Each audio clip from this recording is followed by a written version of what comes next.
There's a monster in Greek mythology so terrifying that one direct look at her face could turn you to stone. Not metaphorically. Not temporarily. One glance, and you're a statue. So here's the question, how does anyone kill something they can't even look at? One man actually did it.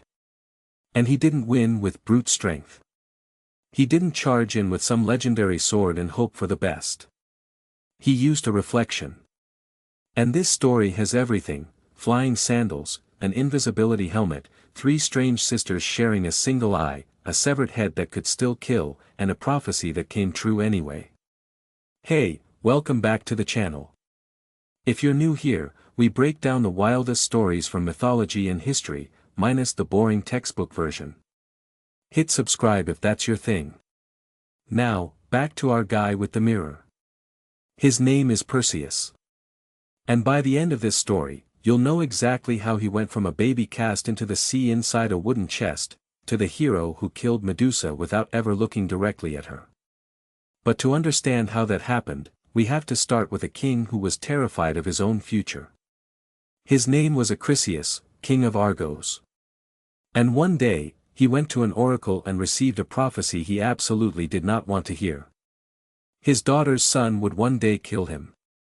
Now, in Greek mythology, prophecies often have a nasty habit of finding a way to come true, especially when someone spends their entire life trying to prevent them. Acrisius decided he was going to beat fate anyway. His daughter was Danae. So he locked her away in a secluded chamber, ensuring she could never marry or have a child. No daughter. No grandson. No prophecy. Problem solved. Except, this was Greek mythology. And Zeus, king of the gods, had other plans. According to the tradition preserved by later writers, Zeus came to Danae in the form of a shower of gold, and she eventually gave birth to a son. She named him Perseus. When Acrisius discovered that his daughter had a child, he was horrified. But instead of killing them outright, he placed Danae and the infant Perseus inside a wooden chest and cast them into the sea. The chest drifted away, carrying a king's grandson into a future Acrisius was desperately trying to prevent. Eventually, the chest reached the island of Seriphos. A fisherman named Dictys found it and rescued the two of them. And that's where Perseus grew up. Years passed. Perseus became a young man, while his mother remained under the protection of Dictys. But Seriphos had another ruler. His name was Polydectes. And Polydectes wanted Danae. Perseus, now grown, stood between the king and his mother. So Polydectes came up with a plan. He organized a gathering where gifts were being collected for a wedding. Perseus didn't have much to offer, and during the conversation he boldly declared that he could bring almost anything the king wanted, even the head of a Gorgon. Polydectes took him seriously. He demanded the head of Medusa. And suddenly, Perseus had made a promise that might get him killed. Because Medusa wasn't an ordinary monster. She was one of the 3 Gorgons. Her sisters were Stheno and Euryale. And there was one crucial difference between them. Medusa was mortal. Her sisters were not. But there's another part of Medusa's story that needs a little context. Because there isn't just one version. In the older tradition preserved by the Greek poet Hesiod, Medusa is simply born as a Gorgon. There is no story about her being transformed from a beautiful woman. Centuries later, the Roman poet Ovid gave us a very different version. In Ovid's story, Medusa was originally a beautiful young woman who was assaulted by Neptune, the Roman name for Poseidon, in Minerva's temple. Medusa was then transformed by Minerva into the terrifying figure we know today, with snakes for hair and a gaze that turned those who looked directly at her into stone. That later version became enormously influential. But it's important to remember that it is a later retelling, not the oldest surviving version of the myth. And that distinction matters. Because modern readers have often interpreted Ovid's Medusa as a figure of victimization and unjust punishment. But Perseus isn't thinking about any of that. As far as he's concerned, there's only one problem. He has to kill her without looking at her. So he needs help. And according to the myth, the gods provide it. Athena gives Perseus a polished bronze shield. Hermes gives him winged sandals. And Hades provides a magical helmet that makes its wearer invisible.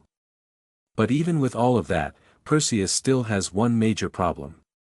He doesn't know where Medusa lives. So he goes looking for the three ancient sisters connected to the Gorgons.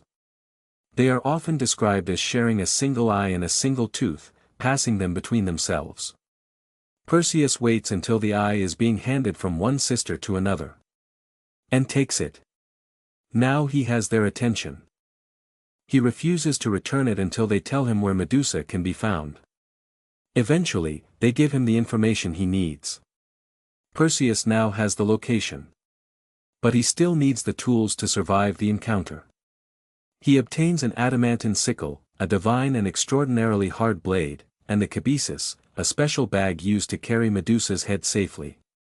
Everything is ready. Now he just has to find her. Perseus travels to the distant place where the Gorgons dwell. And eventually, he finds them. Medusa and her sisters are asleep. This is the moment everything has been building toward. Because Perseus can't simply look at Medusa. One direct glance could kill him. So he uses Athena's shield.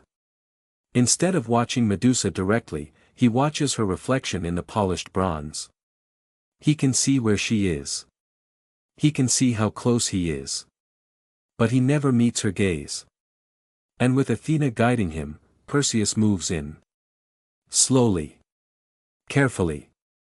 He raises the sickle. And strikes. One blow. Medusa is dead. And that's when the myth gets even stranger. From Medusa's severed body emerge two extraordinary beings.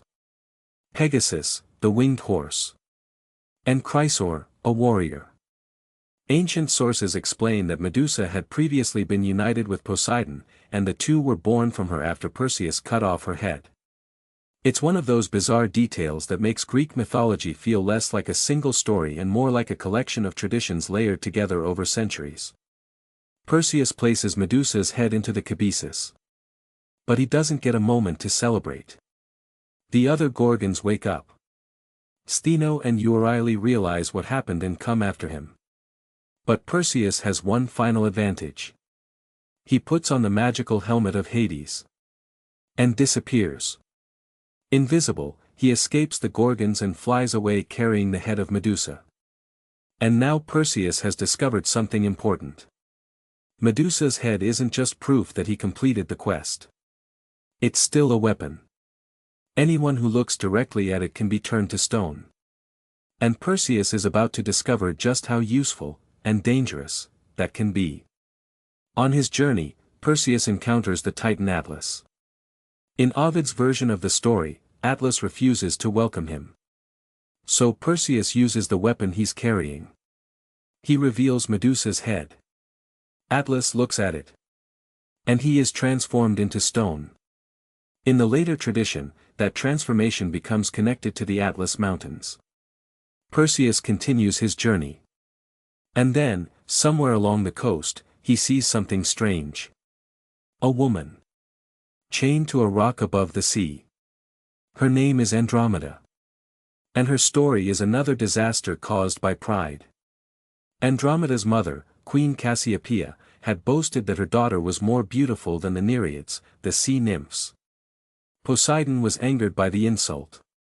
A sea monster was sent to threaten the kingdom, and Andromeda was chosen as the sacrifice. She was chained to the rock and left to die. Then Perseus arrived. He saw her. And instead of continuing on his journey, he intervened. Perseus fought the monster and killed it, rescuing Andromeda. Unlike Medusa, this enemy could be faced directly. Perseus didn't need to turn it to stone. He simply defeated it. Eventually, Perseus and Andromeda were married. But Perseus still had one final problem. Polydectes. The king who had sent him on the impossible mission was still pursuing Danae. So Perseus returned to Seriphos. And he walked straight into Polydectes' court. Remember that impossible gift? The head of Medusa. Perseus had brought it back. He revealed it. Polydectes looked. And the king was turned to stone. The man who thought he was sending Perseus to his death had destroyed himself instead. With Polydectes gone, Danae was safe. And Perseus returned the divine equipment he had borrowed. The winged sandals, cap, and bag were returned to Hermes, while Medusa's head was given to Athena. Athena then placed the Gorgon's head on her shield. And that image became something far bigger than just a detail in a myth. The face of Medusa became known as the Gorgonian. It appeared in Greek art as a protective symbol, on shields, buildings, pottery, coins, and other objects. The image that had once represented terror could now be used to ward terror away. And then there's the prophecy. Remember the prophecy that started everything? Acrisius had spent his entire life trying to prevent his daughter's son from killing him. But years later, Perseus was taking part in an athletic contest. He threw a discus. It went off course. It struck an old man in the crowd. And killed him. That man was Acrisius. The same king who had imprisoned Danae. The same king who had cast baby Perseus into the sea. The same king who had spent years trying to outrun a prophecy. In the end, the prophecy came true anyway. Not because Perseus planned it. Not because Acrisius wanted it. But because the thing Acrisius had spent his entire life trying to prevent happened by accident. Fate, in this story, didn't need to chase him. It just needed time. And that's what makes the Perseus story more interesting than just another monster-slaying tale. Perseus doesn't survive Medusa because he's stronger than she is. He survives because he refuses to fight the way the monster expects. He doesn't look directly at the danger. He changes his perspective. He creates distance. And then he acts. That idea has an interesting modern parallel. Psychologists studying something called self-distancing have found that stepping back from an emotionally overwhelming experience, almost as if you're observing it from the outside, can sometimes reduce emotional reactivity and help people think more clearly. Perseus obviously wasn't practicing modern psychology. But the comparison is fascinating. His solution to an impossible problem was simple. Don't face it in the most dangerous way. Change the angle. And Medusa herself has become something more complicated than just the monster. In Ovid's later version, she is transformed through an act of violence and punished afterward. Modern artists and writers have often reclaimed Medusa as a symbol of trauma, survival, rage, or unjust punishment. That's not the interpretation of every ancient Greek author. But it shows how a myth can keep changing long after the people who first told it are gone. And maybe that's why the story has lasted. Because beneath the monsters, gods, curses, and prophecies, there's a simple idea. Sometimes the thing in front of you is too dangerous to confront directly. So you step back. You look at it differently. And you find another way through. And that's exactly what Perseus did. He didn't defeat Medusa by staring her down. He defeated her by refusing to look at her the way she wanted him to. And somehow, thousands of years later, that still makes a pretty good story. If you enjoyed this story, subscribe, because Pegasus didn't disappear from mythology after he was born from Medusa. His story gets even stranger.